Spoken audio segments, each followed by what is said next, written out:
The Amazing Spider-Man 2. You see, even Spidey knows. And you don't even need Spidey sense.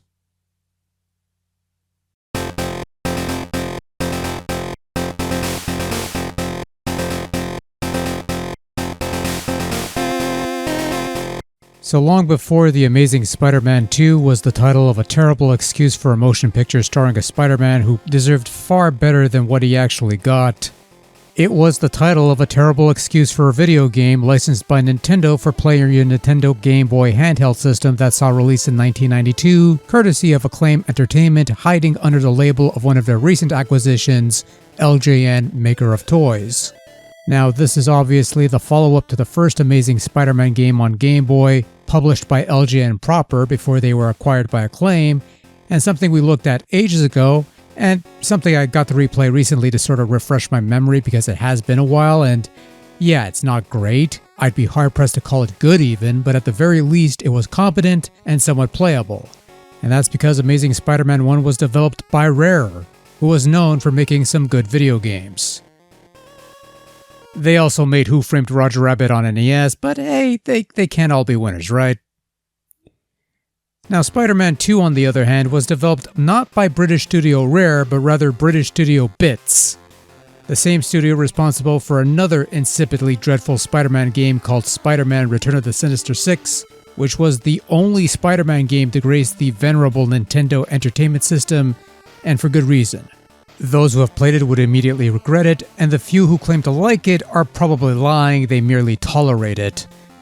That said, the one silver lining with Sinister Six is that it is not The Amazing Spider-Man 2 on Game Boy, which may actually be worse than Sinister Six.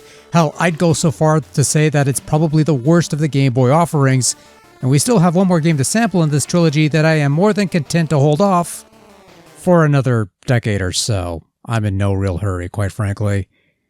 Now, the first thing worth noting is that the game has horrible controls, beginning with the terrible mapping of jumping to B button and attacking to the A button, when it's usually the reverse since it's more natural for this sort of control scheme.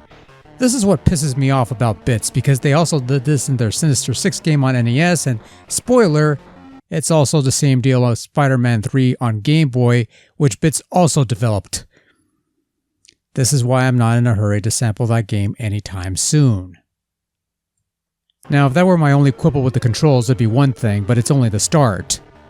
Now, as you know, Spider-Man has some notable abilities that define him as a hero. He could spin web to incapacitate foes or swing from one place to another. He could climb walls. He has a spider sense that tingles whenever danger is nearby unless it's a symbiote, that sort of thing. And you have some of these abilities, right? In theory, at least. Double tap B to double jump. Fuck me. And on the second jump, if you hug a wall, you'll stick to a wall and you can climb it. You can also crouch down and crawl through narrow passages. There isn't much flexibility here, but it's something. The jumping itself is somewhat problematic because sometimes you'll do a double jump and other times you'll do a jump kick, and then sometimes the jumping won't work at all, as in it won't respond whatsoever. And then you have the webbing. You duck and you press A to shoot some webbing, which stuns some foes.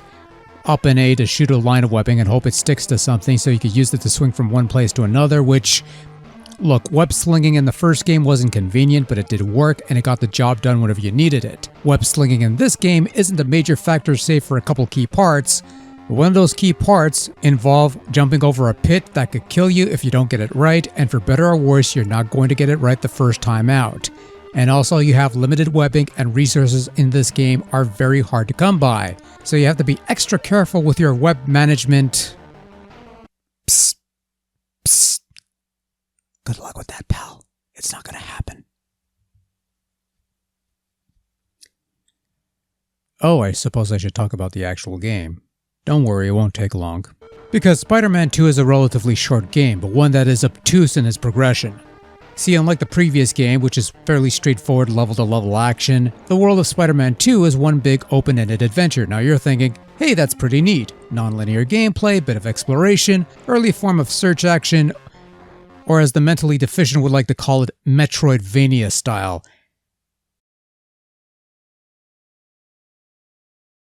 Well, no, it's very linear. It's just not very clear on what you're supposed to be doing from the offset.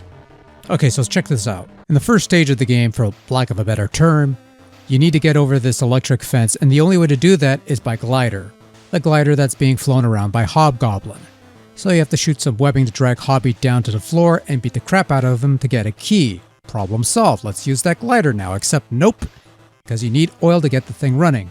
Okay, use the key you got to go to that building to the far left, get some oil, now you could get over the fence and enter the next area, except nope, you need a key card to access a certain lab. Where's the key card? It's in a building somewhere.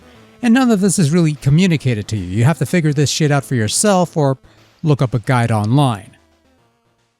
Now hey, I wouldn't mind this all that much if the controls weren't absolute dog shit.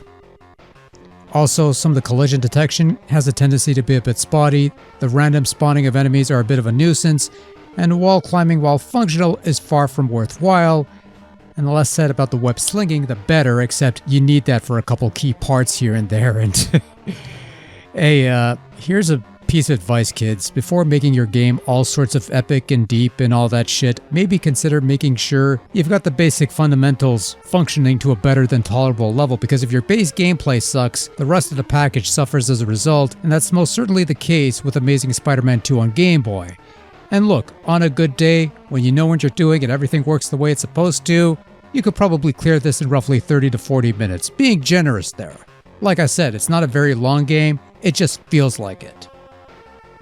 Graphically speaking, Spider-Man 2 takes a drastic step back. The quality of the cutscenes, for instance, are a bit rough looking. Not to say that the first game's cutscenes were amazing or anything, no pun intended, but certainly web of consistency. In-game, they try to go for a more detailed, semi-realistic vibe, and it doesn't quite work. It looks a bit of a mess, some objects like bats and spikes blend in with the backgrounds and are hard to make out. It's not a very appealing game to look at, just bad. Even the audio doesn't fare any better. There's only a couple tracks in the entire game and only one that plays throughout the entirety of the gameplay. And yes, it starts to grate after a while. And while I wouldn't call these tracks particularly good, I don't hate them either. There's a bit of a techno vibe that's almost somewhat befitting some of the more high-tech portions of the game, and honestly, after a while, the tracks did eventually start to grow on me. Put it this way, if I'm using these tracks as background fodder for other videos, they can't all be that bad.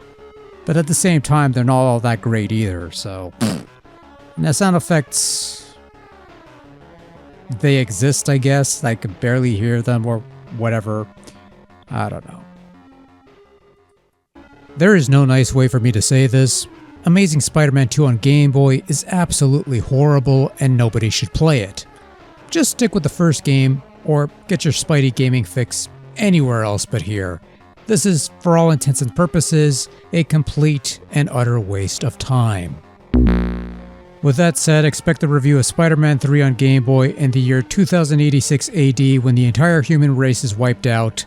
More than likely it'll be produced by AI and nobody will be alive to watch it.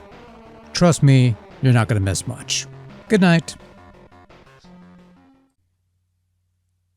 You know, I'm almost kind of impressed that I made it through a Spider-Man video without referencing One More Day. Wow, that's actually quite an accomplishment. Oh. Okay, never mind. Bye.